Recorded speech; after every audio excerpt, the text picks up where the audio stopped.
guys. So we're going to go ahead and dive right in. So I just started the video so we can just, make sure this gets out to all of our video only folks out there. Thank you guys for tuning in today. I'm super excited about the shrimp and grits. We do this every quarter because people ask for it. So I think it's really, really cool that there's such an engagement with this dish. The goal here is to kind of break down the barriers that are preventing you all from successfully making this thing at home. So we're going to have a lot of fun today cooking together and making this amazing thing. And hopefully you'll learn something along the way. So the first thing I want you guys to do, behind me on the stove here, I have my stock. Go ahead and put your stock in a pot and just turn it on. You want to heat it up. Whenever you're working with a liquid and you're going to be boiling it or simmering it, I always recommend starting with a warm liquid or a hot liquid. And the reason is because when you add something cold to the pot, it drops the temperature and it actually takes a little bit more time to come up. Now, the one thing that you don't want to do that with is potatoes. Whenever you cook potatoes, you always want to start in cold water. Just a little tip. All right, so I have here my grits already measured out. I'm using 1 cup of grits, and I know that I talked to most of you guys. You have your grits ready to go, and kudos to you guys for having your mise en place together. I love it. I love it. I love it. It's absolutely okay if you come on a call and you don't have it together, but it makes it so much more fluid when you do. So let's head over to the stove. We're going to get our grits going right away. All right, so the first thing that I want to point out over here is, again, I have 2 pots. I have one in the back with my stock and one in the front here. For this process, you're going to need a whisk to give this a nice little mix. So I'm going to go ahead and add in my stock to my pot here. Now, I want to point out I already have my liquid measured out. I'm going to be using 3 cups of stock to 1 cup of stone grits. Now, actually, I'm going to pause there and come back. Now, no one on this call has this problem, but I want to point it out for the video only folks, just in case if you run into it. I've had in the past folks say, hey, chef, I couldn't find stone ground grits. I only found instant grits. Well, the cook time between the instant grits and the stone ground grits is very different, and the liquid ratio is different. So if you are using instant grits, absolutely okay. Just look at the box in the back and look at your liquid ratio. Typically it's 2 to 1. It's 1 cup of grits to 2 cups of liquid. But just check the box because every different grate of grits is going to be different. All right. So we're going to head back over to the stove and get ours going.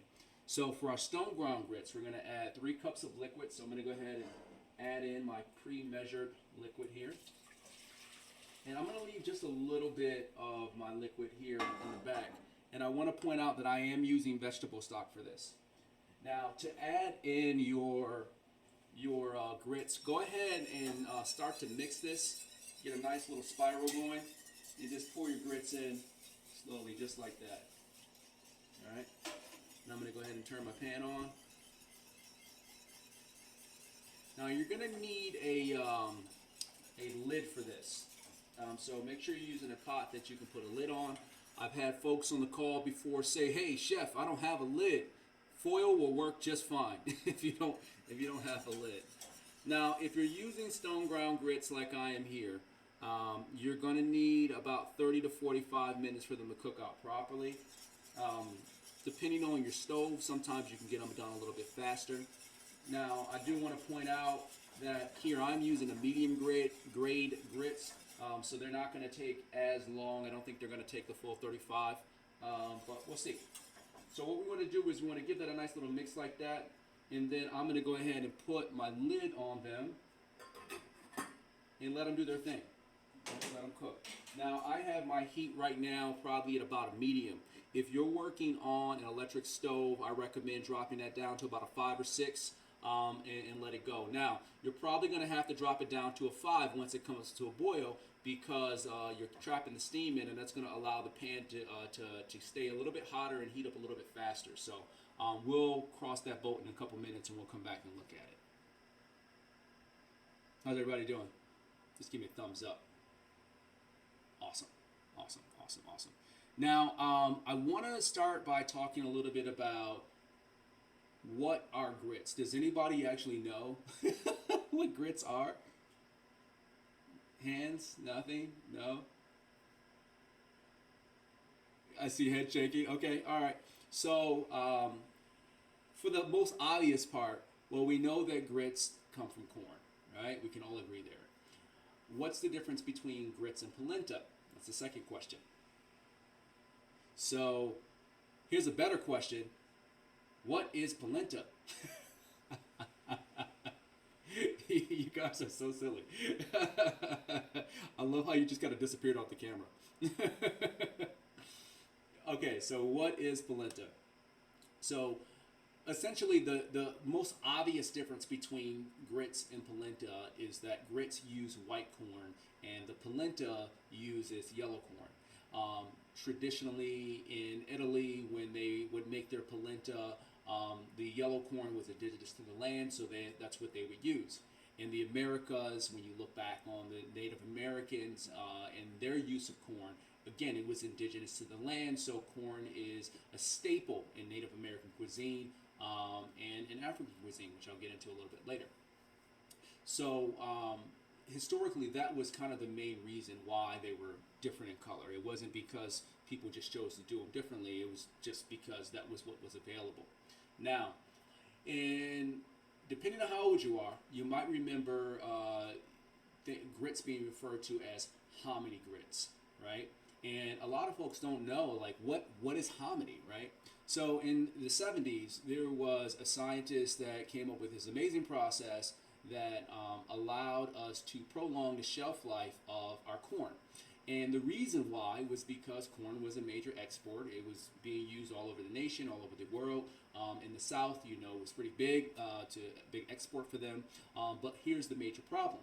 The corn would go rancid, it would grow fungus on it, and they would lose massive amounts of their product, and in turn losing a lot of money. So they came up with this process where they would boil the corn in lye, and that's an alkaline solution. And essentially what that would do is it would kill the bacteria, and it would dry the corn out. Hence you being able to extend the shelf life on it of it and keep it longer and ship it further, right? So great process. So when you hear the term hominy grits, it's referring to corn that has been soaked in lye, and they're using that to make the grits. Now, what's the big difference between the grits and the polenta? Well, when you heard me earlier refer to grit, right? So what is grit? So that's referring to the texture, right? So you have your fine grade on your fine grit of your corn, which is typically your instant grits that you find in the store. You have your medium grade, and then you have what's called stone ground, which is kind of a little bit more coarse. The stone ground grits is what we're using here today.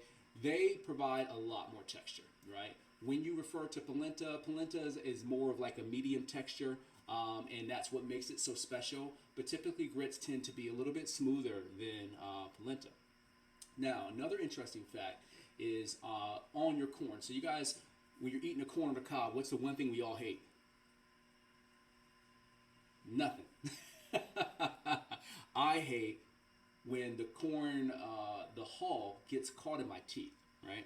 So one big difference between the two is that when you hear hominy grits, the process of making hominy grits, they soak it in the lye, and then they rinse it and they boil it again. It's about a 2-hour process. They boil it again, and when they boil it the second time, what that does is it cooks the corn and it allows the hull to come off. So the thing in the center is called the germ, and the germ is what we use to make grits, right? All that coming full circle, that's what you're getting when you make grits. Now, I think I see two of you that are here from Virginia. Is anybody else from Virginia? No? Okay, so here near Charlottesville, there's a little town called Nelson County. So Nelson County has this amazing farm that produces what's called heirloom grits. And essentially they're taking purple, yellow, white, orange corn, and they're taking it through the process of cooking it lye and drying it out, and they're doing a stone ground on it, giving you a really rough texture. I got some of those grits for about two classes ago, and my God, so delicious. The grits were absolutely phenomenal. I love them. and they're right here in our backyard. So nowadays grits are they're more of a staple in the South, but people are getting creative with how they make grits and how they're perceived. Now, believe it or not, each corn has a different flavor profile, so a different complexity.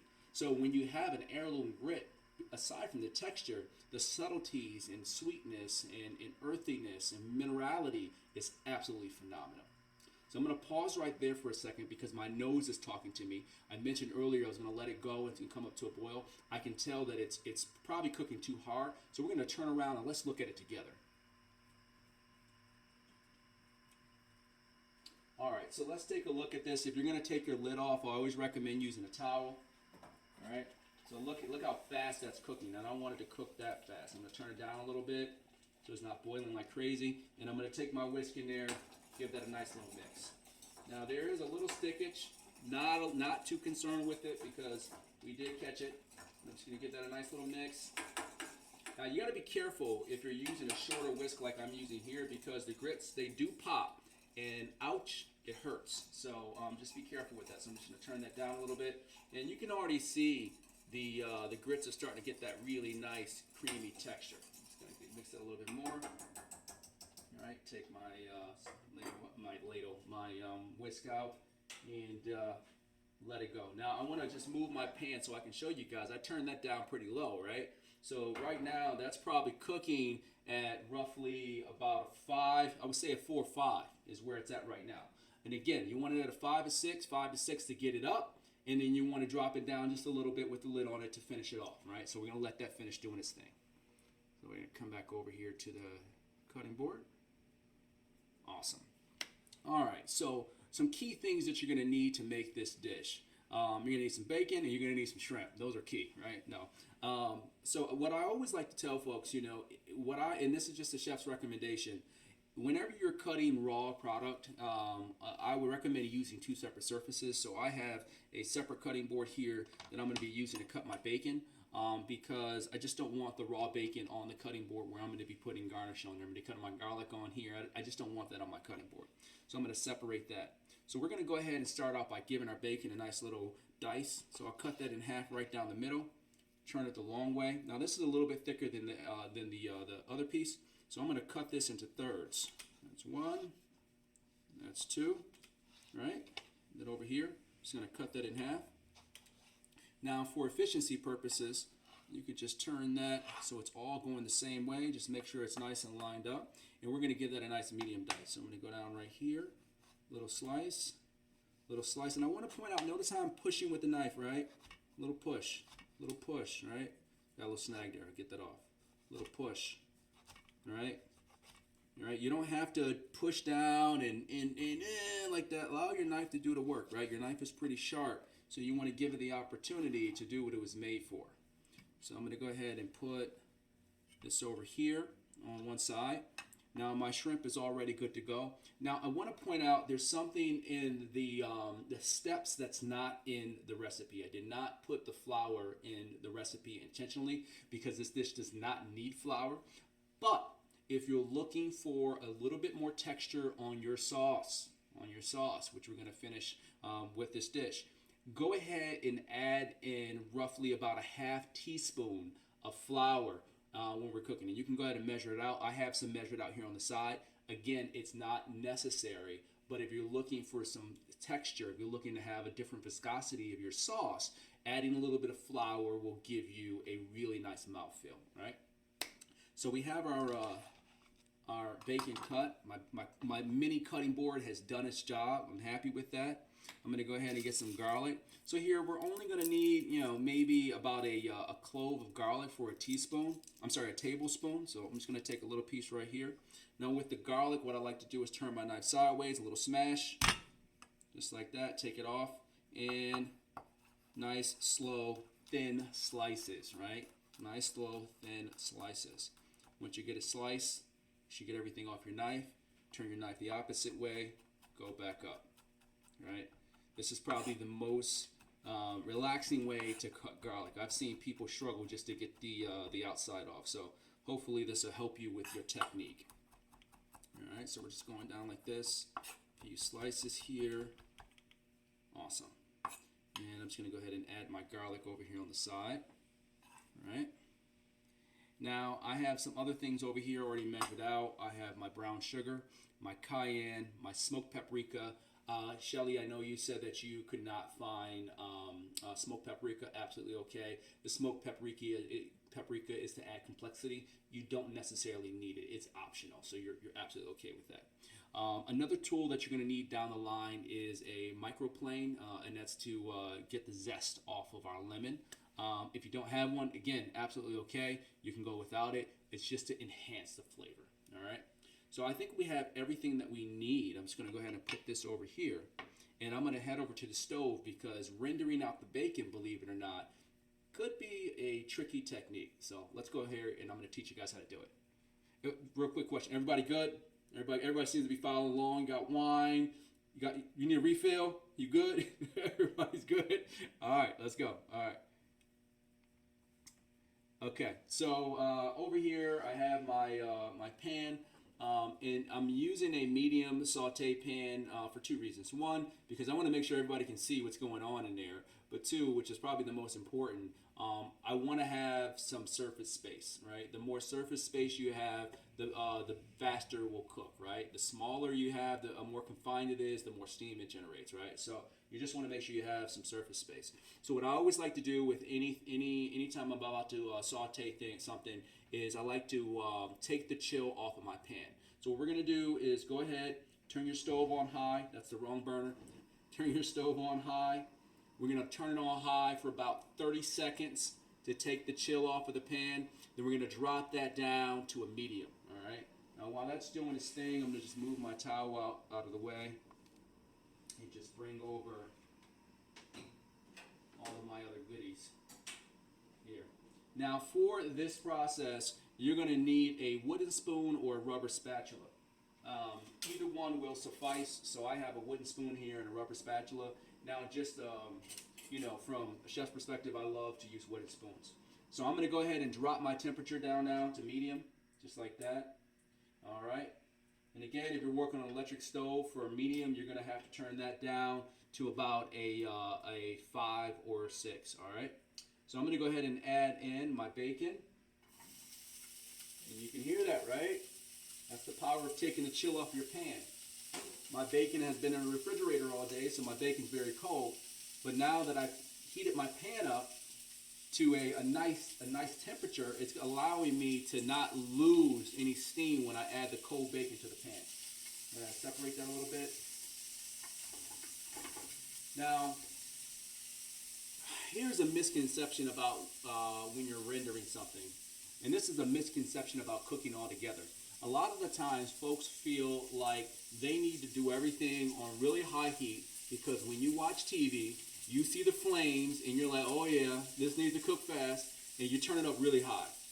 Unfortunately, in the real world, that is actually not a practical thing to do. Now, if you're cooking out of a wok in your kitchen, that's thin metal, and by any means, you're going to need some high heat on it. But when you're doing just your general cooking, you typically want to be in control of your pan, in control of your heat. That's going to give you the opportunity to really accentuate flavor, okay? It's very, very important. So as you can see, this isn't going too fast, but it's not going too slow, right? I have a really good pace happening with the cooking on my bacon. And you can already see, I'm going to pick that up a little bit. I know you guys can see it. You can already see that fat starting to render on our bacon. And that is a beautiful thing. That's what we're looking for. We want to render our bacon down, getting most of that fat off, right? We'll let that continue to do its thing, get a little mix. Now, for some of you, you might have put your bacon in the pan and it's going to stick right away. So what happens when your bacon is sticking, typically it's either your pan was too hot or your bacon was too cold, right? And what I mean by that is typically when it sticks right away, what I recommend, turn your heat down a little bit and just let it cook. Because as your bacon starts to cook and the sugar starts to caramelize, it's going to naturally release from the pan, all right? So don't go in there with your spoon and start scraping, trying to get everything off, right? Give it the opportunity to do its thing, all right? So while this is rendering, I'm going to go ahead and get my towel again. I recommend always using a towel whenever you're checking something. And let's take a look at our grits. All right. You can see I dropped that heat down so it's no longer boiling like crazy. I'm going to pick it up so we all can see it and give that a nice little mix. All right, look at that. It's coming together nicely. Very, very nice. Nice little mix there. Oh, man. It smells so good. It's kind of funny that, you know, this is the dish we're doing tonight. A little personal secret. You know what I made this morning? I did sausage, grits, and eggs. I made that for my family this morning. I'm a big fan of grits. I'll eat grits for every meal period. What I like about them is grits is a vessel, and it provides a texture. And because it doesn't really have much flavor, it gives you the opportunity to really turn it into whatever you want it to be. You really can create some cool masterpieces when it comes to using grits. So our grits are almost there. I'm going to let this continue to cook. We've probably got another 5 minutes on them. And again, I'm going to move my pan and show you guys my heat. It's pretty low, right? Again, about a 4, all right? So take a look at the bacon. Doing its thing over here, rendering down. Give it a little mix for you guys. All right, beautiful, beautiful, beautiful cook on that. All right. Uh-oh, I'm steaming out my camera. Let's adjust it. There we go. Beautiful, beautiful, beautiful, beautiful. And as you can see, nice golden brown, right? Nothing's burning, right? Now, why do you think that is? Why do you think there's nothing burning in my pan? Anybody want to guess? What's that? I think you're on mute still, but I think I read your lips. You're right. So, yes, and yes. So, yes, nothing's burning because our heat is low. That's a beautiful, beautiful observation. But even more so, we took the time to make sure that our knife cuts were consistent, right? So everything in this pan is pretty much a medium dice. So I don't really have to worry too much about something cooking faster than the other. And that's the power of making sure that your knife cuts are uniform. It gives you an opportunity to have uniform cooking, all right? Move this around a little bit more. And I'm going to hold that up again. I want you guys to see all of that fat that's rendering down. Now, some of you may or may not have this at home, but if you do, great. If you have a strainer, I'm going to be using a strainer in a little bowl here to strain off my fat from my bacon. All right. Getting a little mix there, and it's almost done. We're almost there. So I'm going to go ahead and drop this down to a 4, right? Right now it's on probably about a 6. I'm going to drop that down a little bit. And I'm going to use what's called residual heat to continue to cook my bacon, right? Use the residual heat. Actually, I'm going to go ahead and turn that off completely. And I'm just going to allow, there's no heat on here, I'm just going to allow the heat that's already in the pan to finish the job. So super happy with that. Really, really, really good. I'm going to slide this down. All right, bring this over. Now watch this trick, guys. I'm going to take this up. Dumping the fat directly into the pan. I have some beautiful bacon bits here, and then I have my fat on the bottom, right? So I'm using 2 bowls here. I'm going to separate one because I'm going to use this fat to cook with here in a moment, and just take this off, just like that. And there we go. We have our beautiful bacon fat there. Now I want to again show you my pan. Nothing's burnt on that pan, right? I have some beautiful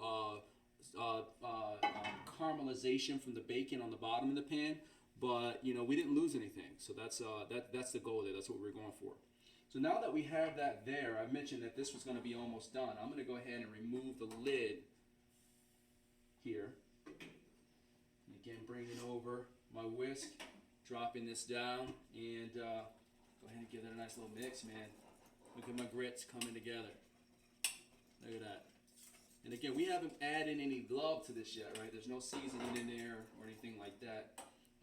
But we have it right where we want to be. So a good opportunity right now, what I encourage each of you to do, go ahead and get your spoon. And we're going to take our spoon, get a little bit of our grits, taste them. Now blow them. They are hot, right? Taste them. Oh yeah. Now we're not tasting them per se for flavor. We're tasting them for texture. Now, because we're using stone ground grits, these will have a little bit more texture, meaning you're going to feel them in your mouth. But what we are not looking for is for them to taste like they're raw. Right? There's a big difference between having some texture and them not really being cooked all the way. Right? A good indicator is if you put them in your mouth and you feel like it's almost like sandpaper on your tongue, chances are they need to go a little bit longer. If you put them in your mouth and it's kind of smooth, leaves a little bit of texture on your palate, but not rough, just kind of like a smooth texture, the chances are they're almost there, right? So I'm really happy with this. I'm even pretty happy with the consistency. Now I want to point out I did leave a little bit of stock in here, which it's all gone because I left my stove on low, so it's absolutely okay. But for some of you, you might need to adjust your grits later because once they start to thicken up, they're going to continue to thicken as they sit. So you want to make sure that you have something, it could be stock or anything, to adjust your consistency. All right. So now that we have that in there, I feel comfortable with that. I'm going to go ahead and add in my brown sugar right there. I'm going to go ahead and add in my salt right there. Now I want to point out, some people are like, I got an email from an unknown person, not going to mention any names, and the person was like, "Chef, like, hey, what's going on? You got sugar in your recipe for your grits. Why?" And I thought that was a fantastic question. So this person is from the Deep South, and I'm from up north. And in the Deep South, it's a sin to put sugar in your grits. But one thing you guys are going to learn from this recipe that I shared with you today, the sugar isn't necessarily to add sweetness to the dish. It's to balance out the salt, right? The goal here is to create harmony, right? You want to have complexity. We want to have the nice texture. We want to have a little bit of savoriness, a little bit of sweetness, a nice creaminess from our butter. We want this thing to marry in our mouth. We want it to be harmonious, right? So that's why we add a little bit of sugar to our grits. And we're using brown sugar, which is caramelized sugar, so that's going to also give us another layer of complexity. All right, so give a nice little mix right there. All right. Now, if you're like me and you're like a cheesehead and you want to add a little bit of cheddar cheese, I have some cheddar cheese here. I'm going to go ahead and add that in. And I'm not going to add it all. I'm going to save a little bit because I'm going to finish this dish with some also. All right. So putting that over here and get that mixed in there. And as you can see, texture, texture, texture. Really, really nice. How you guys doing over there? I see some people that are focused, heads down. I see people tasting. Now, don't eat it all. You're supposed to make it for your family. All right. That nice little mix right there, and I'm super happy with this. I know that based off of where I'm at today, right now, see, I see that texture, it's getting kind of thick. I'm going to have to adjust this down a little bit later, so we'll cross that bridge when we get there. So right now, we have our bacon ready to go. We have our grits right where they need to be. Looks like we can just move on and start getting everything ready to cook our shrimp. Now, what you're going to need for your shrimp is a little bit of Tabasco, boom, and that lemon that I mentioned earlier. And we'll introduce that here in just a minute, all right? But give me 1 second. I'm going to go ahead and just give a little bit more stock because this is 86, as we say in the kitchen. All right, give me 1 second. All right. Just trying to loosen this up like that. And if you don't have any more stock, you can add water to it. Like, that's absolutely okay, right? All right, so what I'm going to do here is go ahead and turn my pan on. Now, I'm going to turn this on about a 5, all right? Nice and low. I'm going to add some of my bacon fat back to the dish, all right? So I'm going to go ahead and add in about a tablespoon of bacon fat, all right? Just like so. Give that a nice little mix, just like that, going around. Awesome. And now that I have that in there, now I want to point out that notice that I did not turn my pan on high, all right? There's a reason why I didn't turn my pan on high, because we're going to be cooking garlic here, and I don't want my garlic to burn, all right?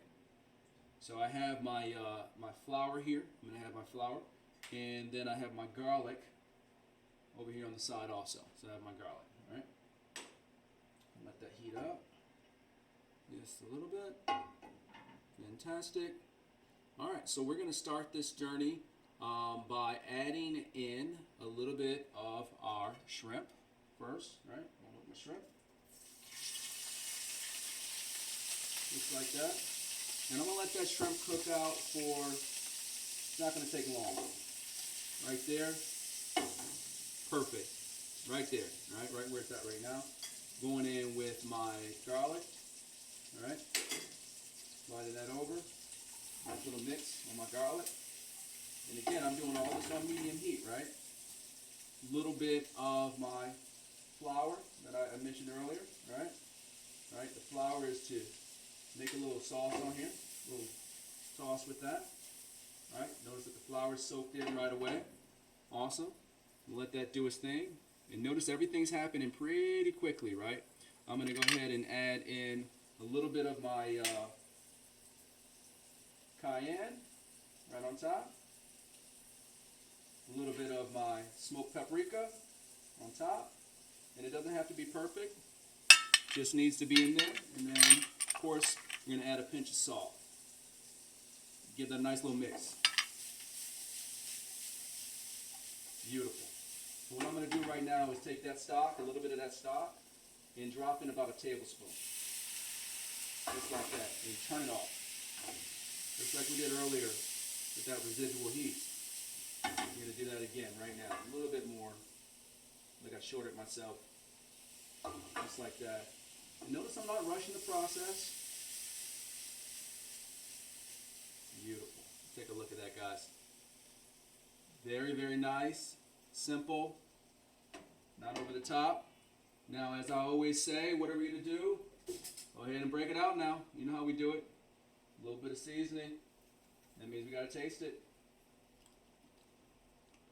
Oh, man. I call that happy chef mode. My goodness. Let's head back over to the cutting board. All right, guys, so what we're going to do, I'm going to bring over my grits. Now, I have another towel I'm going to put down on my cutting board because I don't want to burn my cutting board here, but I want to bring this over so you guys can see it. So remember I was saying my grits are going to get thick. Look how thick that is. So what you can do here, bring over your liquid. Now, I mentioned earlier mine kind of dried out a little bit. I'm just going to give it a little mix and reconstitute, right? And I'm just going to go ahead and add a little bit of that stock in there, right? Just a little bit, right? To make my grits creamy again. A little bit more. Perfect. All right? And what you're looking for is for your grits to have a really nice fall on them, right? See how they come back together? All right, I'm going to mix that again. Watch how it moves. It comes back together, right? That's what we're looking for on that, right? They don't have to be soupy, but you don't want them to be too thick, right? It's a texture thing. So once we have our grits right where they need to be, that's right. Taste them. It's going again. Where's our flavor at? It's that two-step. Yes, it's good. I'm happy with it. Right.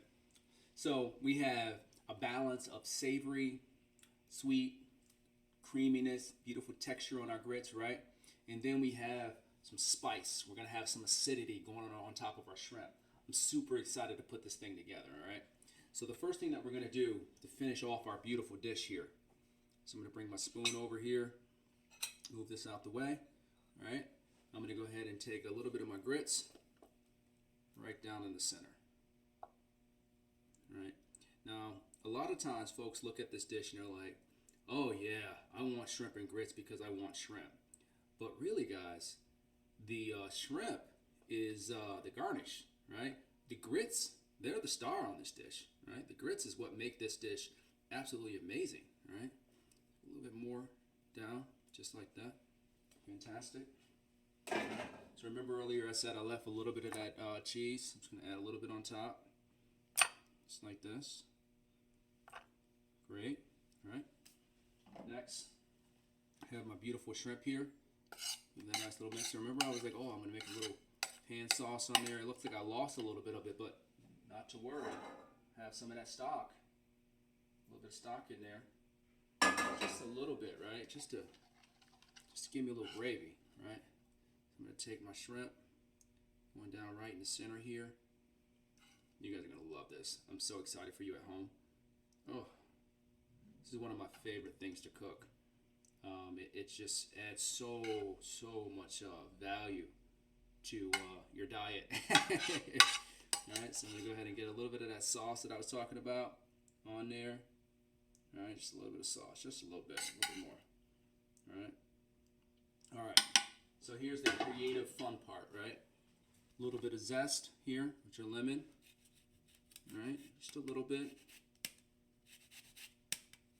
All right. All right, gives you the presence of lemon without having too much. Now, if you wanted to add a little bit of juice, you could cut a little piece off here. Just on the tip. A little bit of juice on top of my shrimp. All right, again, nice complexity here. Finally, some Parmesan. Now, you don't have to have the Parmesan. This is optional, but recommend it. Just going right on the top. Just like that.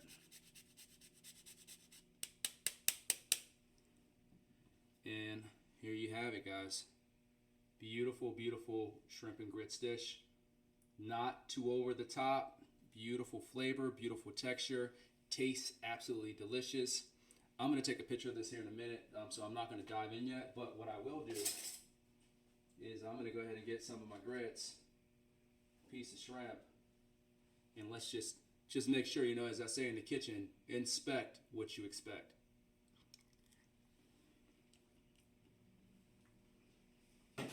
My goodness, yeah. Ooh. How you guys doing? You're at the stove, hunched over eating. No table, no free hand, no back support, nothing. Just right at the stove. I love it. I love it. Well, guys, thank you so much for joining me today. I had a ball cooking this dish with you. It's a ton of fun. You guys are super quiet, but you're super engaged. I love it. I love it. I love it. For those of you at home that are going to be getting this video, make sure when you make this dish to tag me on social media. I love to see your creative masterpieces. Oh, I almost forgot something that's really, really important. Remember those bacon bits that we had earlier? Yeah, those are supposed to go on as garnish, like this. Oh man, I can't believe I almost left that off, right? Oh man, yeah, that's it. Oh, one more thing. Spice, a little bit of Tabasco, right? Let's finish it with a little bit of Tabasco. Now, some people are like, Chef, you're ruining the dish. Why would you put Tabasco on it? It's tradition. You know, traditionally, when you have your shrimp and grits, you got your lemon, you got your Tabasco. And it is what it is. Do you have to have the Tabasco? No, it is optional. You can take it off. Your cayenne's going to give you a really nice heat. The Tabasco is going to give you a different type of heat. Your Tabasco is going to give you more like a vinegar heat. Your cayenne is going to give you more of a dry heat. So it's giving you, again, complexity and spice, right? So again, I hope you guys learned something. I hope you really enjoy making this dish. And I hope to see you guys again on another cooking class soon. Have a great night. See you.